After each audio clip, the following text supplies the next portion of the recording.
pedir que vocês abram a palavra no Evangelho de João, capítulo 5. Diz assim a palavra de Deus: Passadas essas coisas, havia uma festa dos judeus e Jesus subiu para Jerusalém. Ora, existia ali junto à porta das ovelhas um tanque, chamado em hebraico Betesda, o qual tem 5 pavilhões.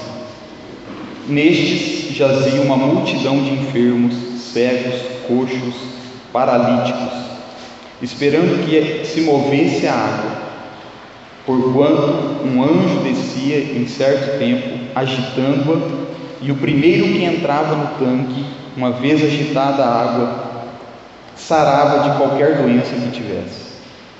Estava ali um homem enfermo, havia 38 anos. Jesus, vendo-o deitado e sabendo que estava assim há muito tempo, perguntou-lhe: Queres ser curado? Respondeu-lhe o enfermo: Senhor, não tenho ninguém que me ponha no tanque. Quando a água é agitada, pois enquanto eu vou, desce outro antes de mim. Então Jesus lhe disse: Levanta-te, toma o teu leito e anda. Imediatamente o homem se viu curado, e tomando o leito, pôs-se a andar.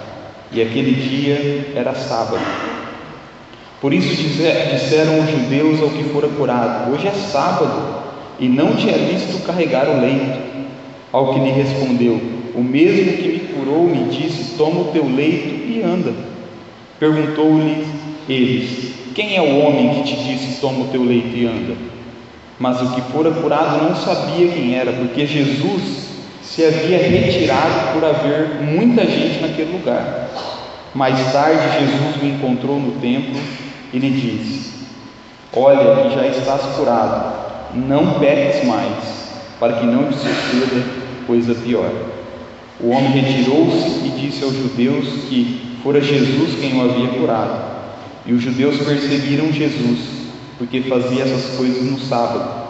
Mas ele lhes disse: Meu pai trabalha até agora, e eu trabalho também.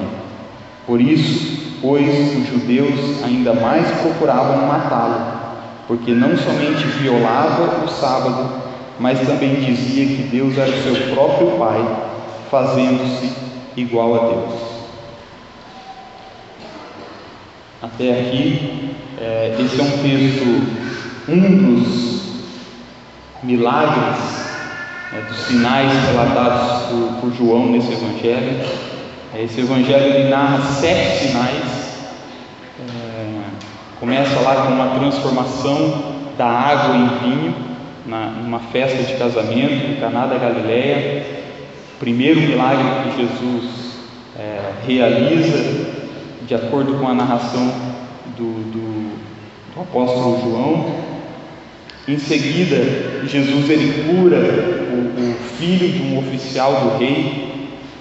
Este é o terceiro milagre que Jesus realiza, que João relata.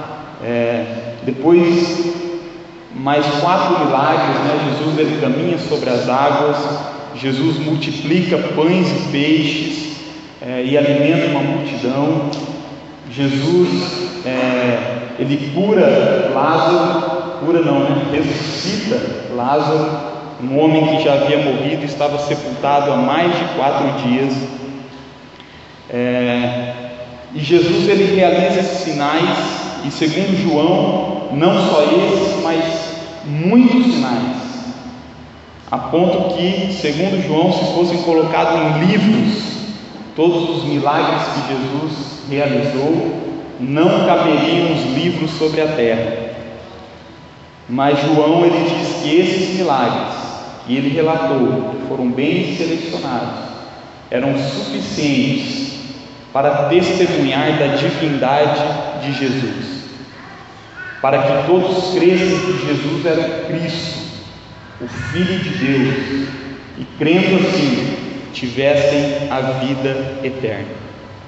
Esse é o objetivo pelo qual João seleciona esses 7 milagres e relata nesse Evangelho. Segundo ele mesmo, no capítulo 20, versos 30 e 31, ele diz: na verdade, fez Jesus diante dos discípulos muitos outros sinais, que não estão escritos neste livro. Estes, porém, foram registrados para que creiais que Jesus é o Cristo, o Filho de Deus, e para que, crendo, tenhais vida em seu nome. Pois bem, esse é o terceiro sinal, a cura de um paralítico. Diz o texto que Jesus ele sobe para Jerusalém por motivo de uma festa dos judeus, e lá em Jerusalém existia um tanque chamado Betesda. O significado seria casa de misericórdia, que tinham 5 alpendres, ao redor dessa fonte, e ali em volta dessa fonte existiam muitos enfermos que esperavam, segundo uma crença popular, eles acreditavam que de ano em ano descia um anjo dos céus e agitava aquele tanque, as águas do tanque, e a primeira pessoa que entrasse no tanque depois das águas agitadas pelo anjo era curada de qualquer enfermidade. Então por isso se aglomeravam pessoas em volta daquele tanque, esperando este momento. Há alguns estudiosos que dizem que esse borbulho da água se devia a uma fonte intermitente, mas eles acreditavam nessa crença e por isso estavam ali. Jesus certamente sabia que ali estavam esses enfermos, e quando ele sobe para Jerusalém, ele vai até esse local, e chegando ali, Jesus escolhe um deles para curar. O texto diz que havia um homem ali, enfermo, há 38 anos, uma vida praticamente, 38 anos, e esse homem estava sozinho, e diz aqui o texto que Jesus para diante desse homem e opera um milagre na vida deste homem. É interessante se nós perguntarmos assim: mas por que Jesus escolheu esse homem? Existia ali uma multidão de enfermos. E por que Jesus curou só um? Só ele? Porque o versículo 14 diz que quando ele vai relatar para os judeus, que questionam: quem foi que te curou? Ele fala: não sei, porque depois que ele me curou, ele se retirou lá. Então o texto deixa claro que Jesus ele cura, pelo menos neste momento, só aquele homem. E se nós formos questionar isso, nós vamos chegar a alguma conclusão por quê. Mas nós podemos tirar desse texto lições preciosas para nós e concluirmos que havia um propósito maior de Jesus na cura daquele homem. Primeira coisa que nós aprendemos aqui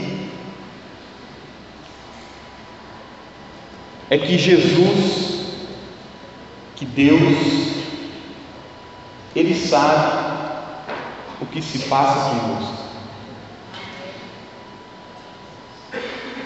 O versículo 6 diz assim: Jesus, vendo-o deitado e sabendo que estava assim há muito tempo.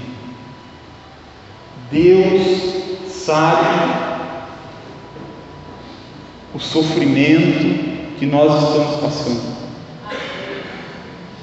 Deus conhece com detalhes a nossa vida.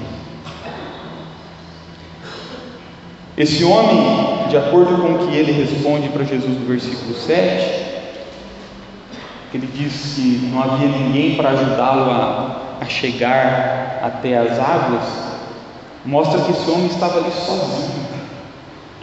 Seus amigos o haviam abandonado, seus familiares o haviam abandonado, as pessoas o ignoravam, e certamente ele estava ali se sentindo desprezado, sem esperanças, sem saída, totalmente sem amparo, sem segurança, como se ele fosse a pessoa mais desvalorizada deste mundo.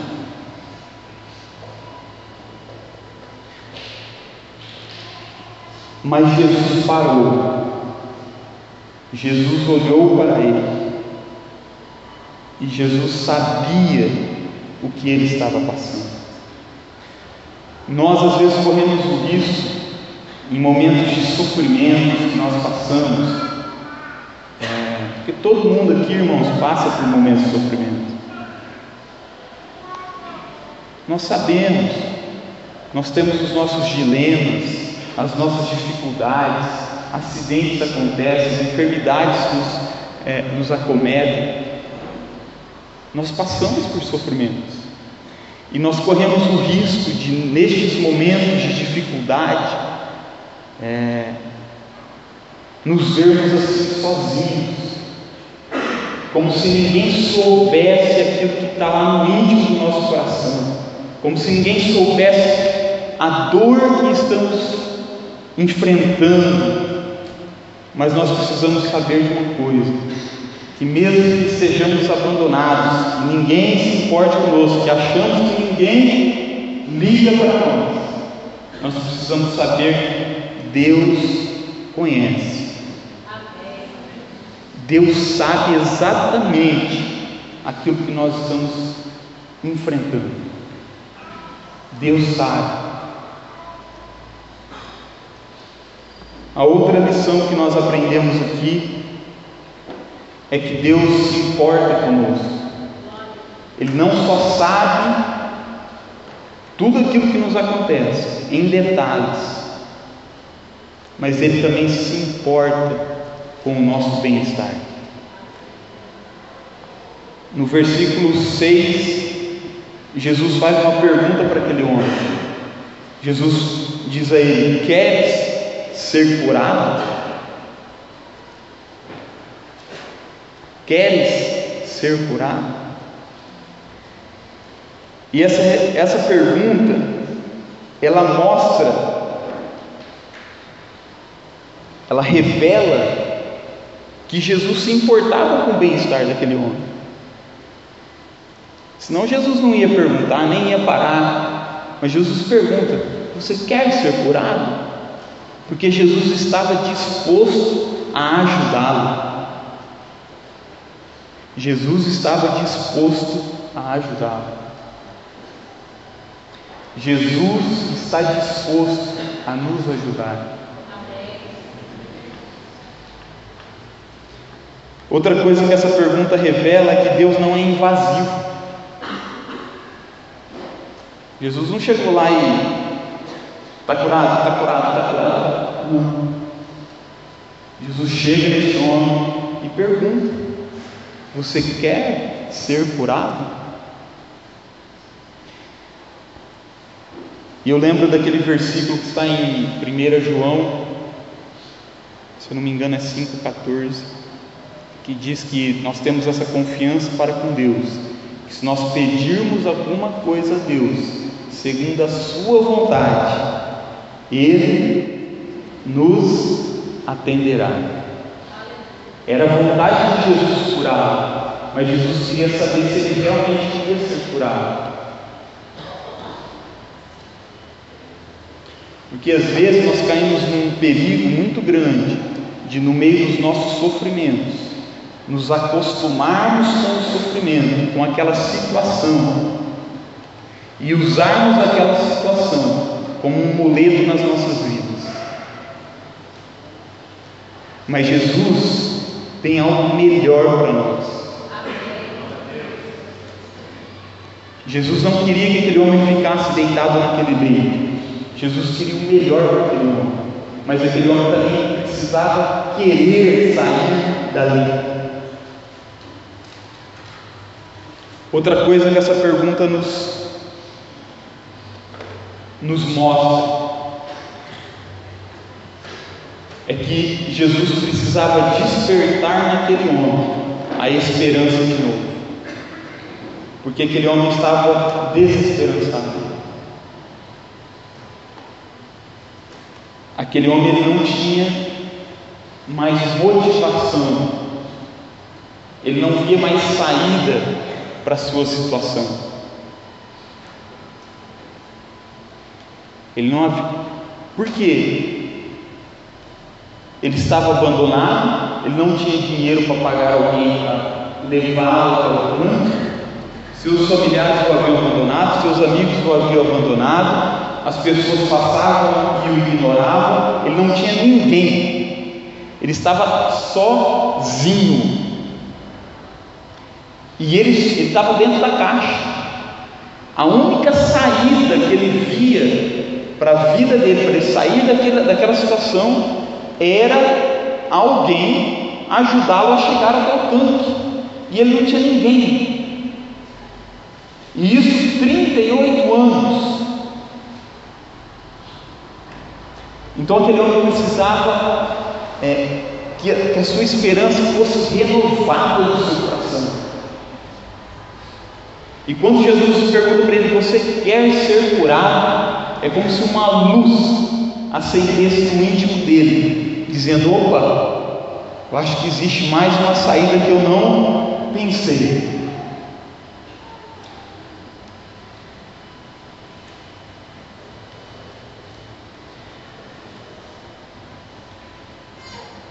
Outra lição que nós aprendemos com esse texto: Jesus ele sabe, ele conhece a nossa situação. Jesus ele se importa conosco, e Deus tem a autoridade, Deus tem o poder para nos ajudar. Deus tem o poder e a autoridade para nos ajudar. O versículo 8 diz que: então lhe disse Jesus. O que Jesus diz? Levanta-te, toma o teu leito e anda. E o versículo 9 diz que imediatamente o homem se viu curado.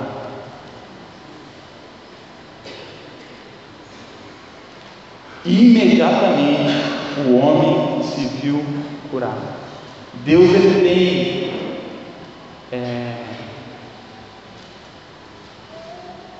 tem esse poder de nos surpreender,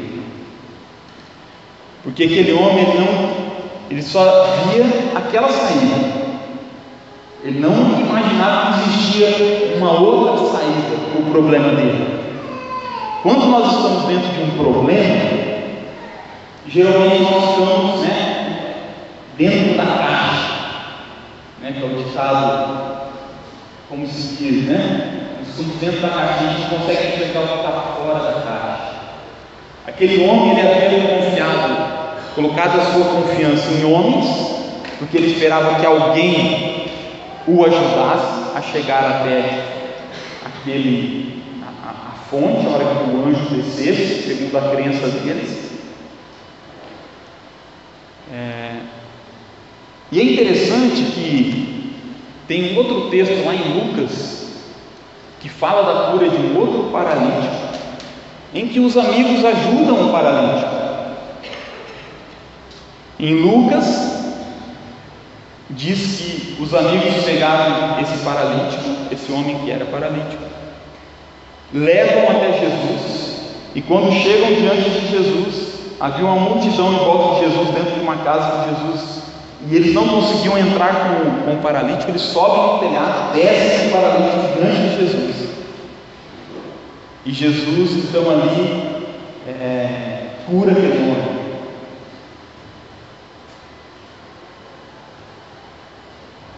Mas esse homem aqui não tinha nem esses amigos. E há alguns problemas que mesmo que os nossos amigos, ou pais, ou familiares, ou seja lá quem for, eles não vão poder nos ajudar, porque tem coisas que só Deus pode fazer. Esse homem havia confiado também numa crença popular.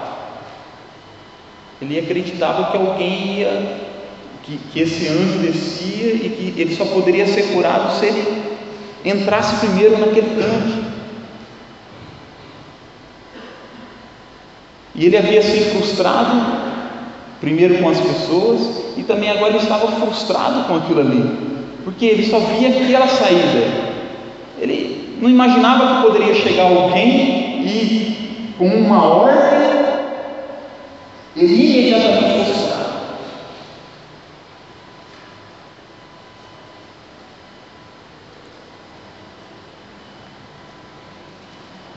Nós às vezes colocamos a nossa confiança em homens, às vezes nós esperamos, não, alguém vai vir, vai me ajudar, alguém vai, e ficamos lá paralisados, parados.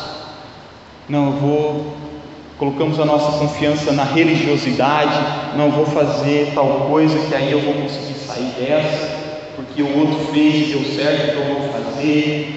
Ou coloca a sua confiança na medicina. Não, então se eu vou mudar, e às vezes a gente se frustra com a religião, se frustra com as pessoas, e esquecemos que nós podemos ter um contato direto com Deus, e que Deus, Ele pode ter uma outra saída para as nossas vidas.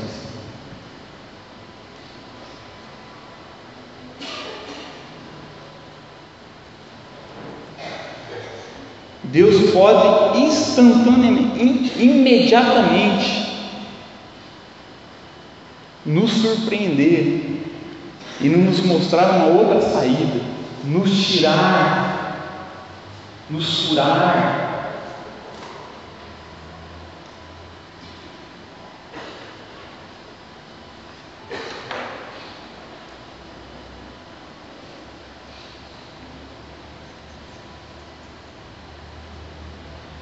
Agora existe mais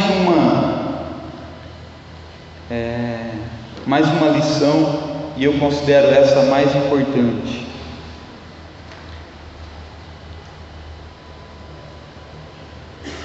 Que é o propósito maior de Deus para as nossas vidas, que é a nossa salvação. Jesus curou aquele homem, mas depois de curar aquele homem, Jesus se encontra novamente com aquele homem. No versículo 14 diz assim: mais tarde Jesus o encontrou no templo e ele disse: olhas que já estás curado, não peques mais, para que não te suceda coisa pior.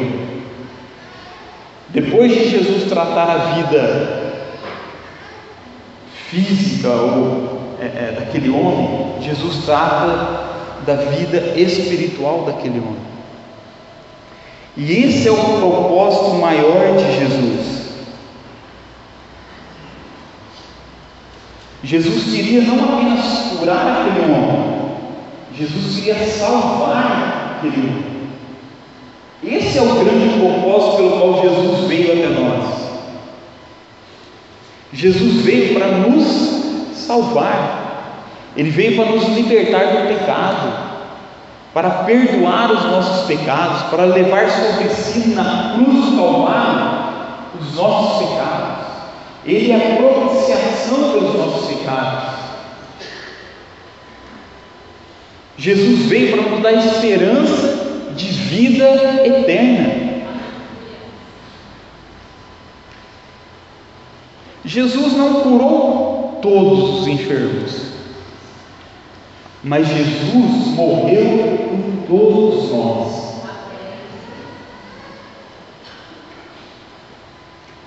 A salvação é para todo aquele que nele crê.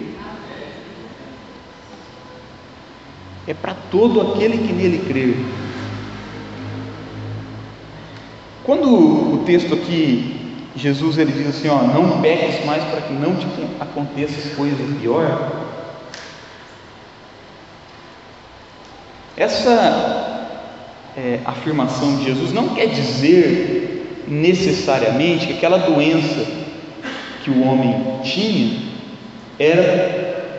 estava necessariamente relacionado a um pecado específico daquele homem. As doenças não necessariamente estão relacionadas a um pecado. E isso Jesus deixa bem claro no outro sinal, quando ele cura o cego de nascença, que os discípulos eles estão passando, tem o cego de nascença, e os discípulos falam assim: Senhor, quem pecou? Ele ou os pais dele para que ele nascesse desse jeito? E Jesus responde dizendo assim: nem ele, nem os seus pais pecaram. Ele nasceu assim para que a glória de Deus se manifestasse na vida dele. Deus, irmãos, tem um propósito maior para nós. Tem coisas que acontecem na nossa vida que a gente não entende. Mas, assim como nós cantamos aqui, acho que na penúltima canção que nós cantamos, nós precisamos crer que Deus tem o melhor para nós. Tem coisas que nós não entendemos, tem enfermidades que acontecem, acidentes que acontecem, mas como Deus permitiu? É que nós não entendemos um propósito maior de Deus. E o propósito maior de Deus é a salvação da nossa alma, porque é para a vida eterna. Nós vivemos no máximo 90, 100, alguns passam de 100, mas pouquinho. Quando chegam lá, mas nós temos uma vida eterna para viver. Jesus, quando ele estava se despedindo aqui no Evangelho de João, capítulo 14, Jesus falou assim: eu vou preparar-vos lugar, e quando eu for e estiver tudo pronto, então eu voltarei, para que onde eu esteja, vós estejais também. Jesus foi preparar um lugar para nós, e quando estiver pronto, ele vai vir nos resgatar. É uma analogia aí com a criação do mundo. Em quantos dias Deus fez o mundo? Quantos? 6. Quando que ele criou o homem? No 6º dia. Quando estava tudo pronto, aí Deus, não, agora vamos formar o homem. Quando estiver tudo pronto lá no céu, irmãos, Jesus vai vir nos buscar, porque nós vamos morar com Ele eternamente. Esse é o propósito maior de Deus para as nossas vidas.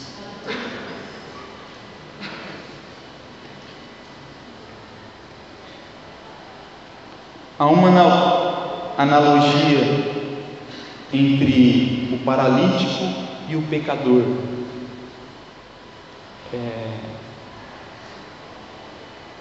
Ambos não poderiam chegar até Jesus.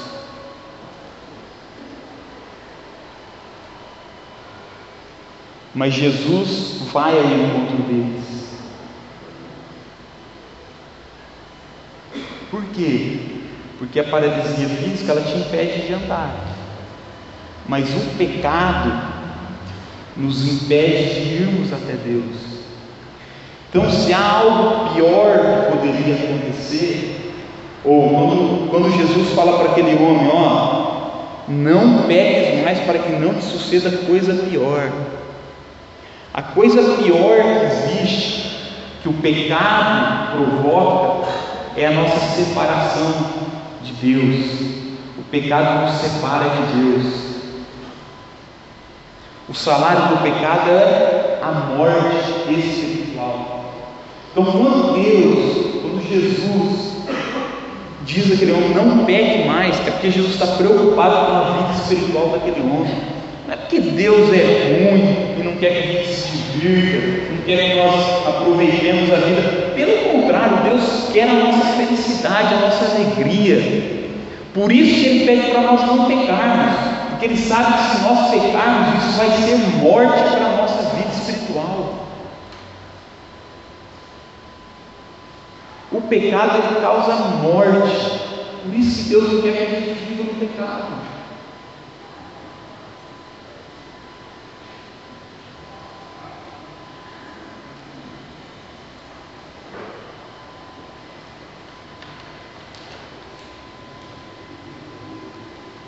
Eu queria concluir essa mensagem primeiro relembrando essas lições que nós aprendemos. Primeira delas, Deus conhece a nossa condição. Nunca se esqueça disso. Você não está sozinho nesse mundo. Ainda que meu pai e minha mãe me desamparem, o Senhor jamais me desamparará. Deus é conosco. Deus é Deus Emanuel, Deus conosco. Deus está conosco.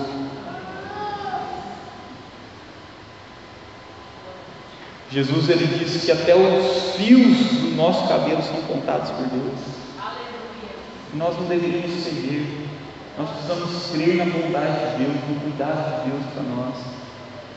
Deus conhece o que você está passando, no íntimo, até aquilo que você não consegue expressar. Deus conhece, e Deus se importa. Deus quer o seu bem-estar. Deus quer o seu bem-estar. E mais, Ele tem poder para te ajudar. Ele tem autoridade para falar para você: levanta e anda. Só que você tem que querer. E pela fé em Jesus, pelo poder que há no nome de Jesus, você tem que levantar e andar. Você tem que levantar e andar.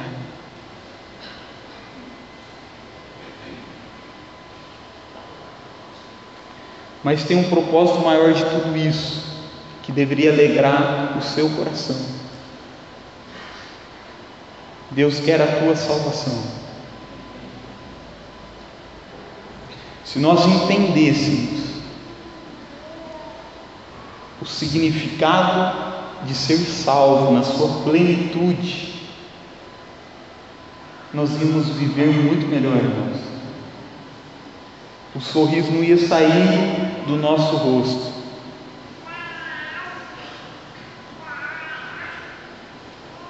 Lembrem dos apóstolos, eles presos, acorrentados, louvando a Deus. Eles compreendiam. Nós precisamos compreender quão rico, quão maravilhoso, quão tremendo, quão não tem palavras para dizer o que é viver eternamente com Deus. Deus está preparando algo maravilhoso para nós.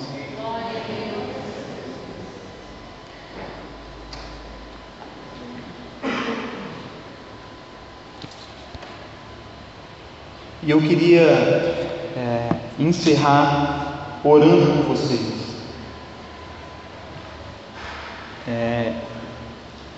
Eu listei aqui alguns motivos que eu gostaria de orar com vocês, baseado nesse texto. uma necessidade de cura física.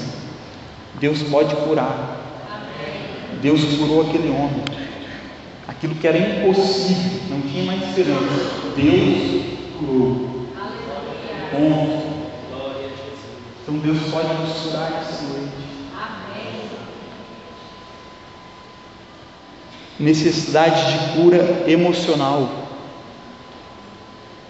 Às vezes você não está paralisado fisicamente, como aquele homem, não está com uma enfermidade física, mas você está travado emocionalmente. Você caiu, aconteceram coisas na sua vida que fizeram que você desabasse, está travado. Você precisa ouvir a voz de Jesus dizendo: levanta e anda.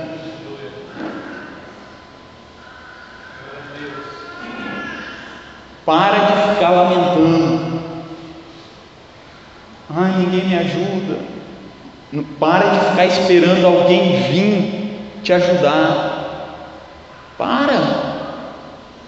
Levanta e anda no poder de Jesus.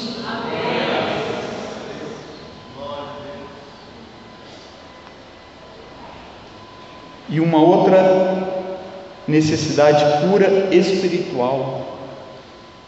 Se você não tem mais vontade de orar, não tem mais vontade, não se alegra mais na presença de Deus, está se sentindo frio, coração duro, travado, paralisado espiritualmente, você precisa levantar e andar. Levanta, toma o teu leito e anda, no nome de Jesus. Volte a se alegrar na presença de Deus. Um dos frutos do Espírito Santo, sabe qual que é, irmãos? A alegria.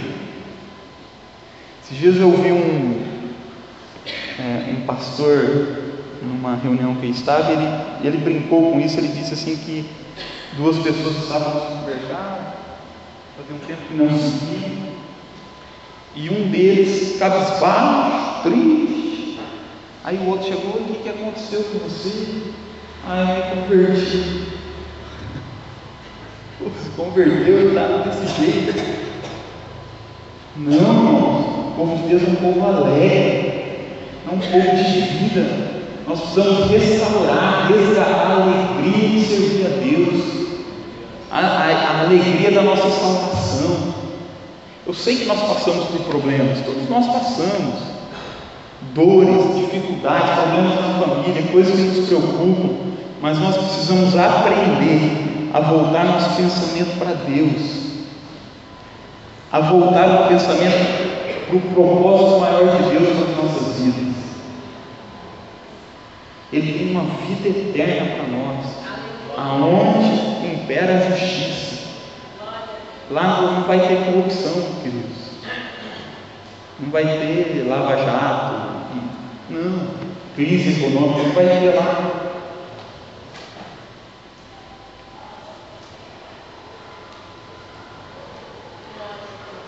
Queria convidar os irmãos a ficarem em pé.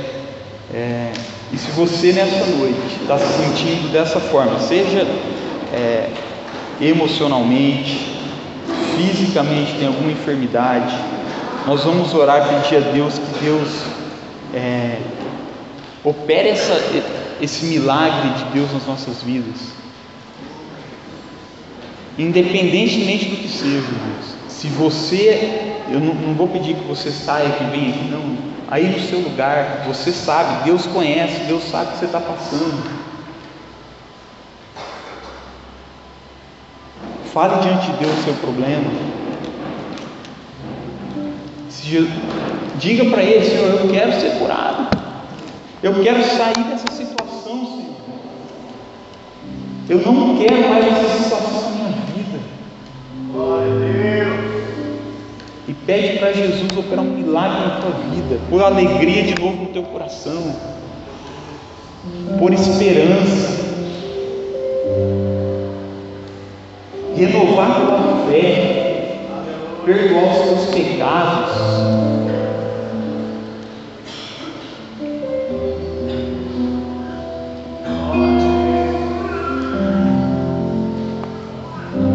Feche os olhos, fale com Deus.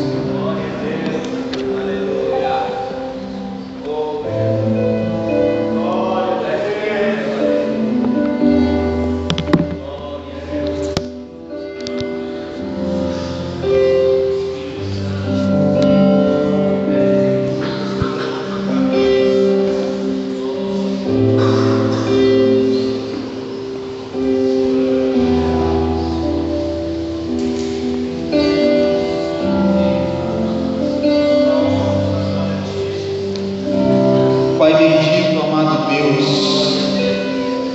Tu és o Senhor, Pai, Criador dos céus e da terra. A Tua palavra diz, Senhor, que não há impossíveis para o Senhor. Tudo lhe é possível. Pai querido, nós Te pedimos nesta noite, Pai, nós declaramos a Ti, Senhor, o nosso coração, como aquele homem, Senhor, que estava sem esperança, não conseguia ver uma saída, Pai, mas ele queria sair daquela situação, e o Senhor veio ao encontro dele. Senhor, venha ao nosso encontro nessa noite, Pai. Senhor, nós queremos ser curados, Pai. Estenda a Tua mão, Pai, e opera no nosso meio curas, milagres, sinais, maravilhas, Senhor, por intermédio do nome do Teu santo servo Jesus.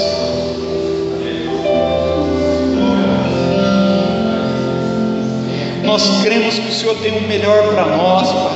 Nós cremos no propósito maior do Senhor para nossas vidas. Senhor, se há alguém aqui no nosso meio, Pai, sofrendo, Pai, emocionalmente, está travado emocionalmente, não consegue sorrir, não consegue ter esperança, Senhor, opera um milagre, Senhor, cura, Pai, fortalece, por meio do Teu Espírito Santo, no homem interior, Pai. Pai, se há alguém entre nós enfermo, na carne, Senhor, no físico, Pai, nós cremos que o Senhor tem todo o poder, o Senhor tem toda a autoridade. Ó Pai, nós esperamos, Senhor, que o Senhor cure, Pai, as nossas vidas, Senhor, cura as nossas enfermidades, Senhor, para a glória do Teu nome, Senhor. Que sirva de testemunho, como serviu esse milagre lá naquela fonte, Senhor, onde as pessoas estavam colocando a crença na fonte, mas o poder estava no Senhor. Ó Senhor, opera um milagre nessa noite de cura, Pai, para servir de testemunho, Senhor, que o Senhor é o Filho de Deus, que aqueles que crerem no Senhor terão a vida eterna, Senhor. Oh Pai, mas nós cremos também no Teu propósito maior, Senhor, que é a nossa salvação. Por isso, Pai, acima de qualquer coisa, Pai, nos cura espiritualmente, perdoa os nossos pecados, restaura a nossa fé, aumenta a nossa fé, Senhor. Possamos voltar a ter a alegria da salvação, jubilar, Senhor, não nos caber, Senhor. Encha-nos com o Teu Espírito Santo, Pai, nessa noite. Santifica as nossas vidas, livra-nos do pecado, liberta-nos do vício, do pecado, da malícia, da maldade, Senhor. Cura-nos, Senhor, espiritualmente, Pai. Senhor, e aquele que precisa de refrigério, Senhor, traga refrigério do Senhor. O apóstolo Paulo relata que ele tinha um espinho na carne, Senhor, e o Senhor não removia, e ele clamava, e o Senhor não removia, até que o Senhor disse a ele: a minha graça te basta. Senhor, dá-nos a tua graça, renova as nossas forças, Senhor, para que possamos nos levantar nessa noite, Pai, tomar o leito e andar, Senhor. Tira-nos, Senhor, do calabouço, tira-nos, Senhor, da escuridão, Pai, quebra as correntes, Senhor, liberta-nos, Senhor, para viver o melhor de Deus para as nossas vidas, Senhor. Pai, a nossa confiança nós a depositamos em Ti. Nós não confiamos em homens, Pai. Nós não confiamos na religião. Nós não confiamos em crenças. Não confiamos em coisas. A nossa confiança, Pai, está no Senhor. Nós confiamos em Ti. Nós confiamos em Ti, Pai, e nós entregamos as nossas vidas, entregamos o nosso futuro nas Tuas mãos, e descansamos, Pai, no Teu cuidado. Nós acreditamos, Senhor, que o Senhor tem o melhor para nós. Sabemos que o Senhor está cuidando de nós, que a Tua bondade e a Tua misericórdia nos acompanharão todos os dias da nossa vida.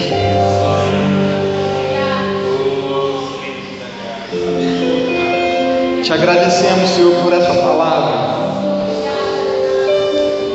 Te agradecemos pelo Teu amor para conosco. Te agradecemos por Jesus Cristo, nosso Senhor, e é em nome dele que nós oramos, com ações de graças.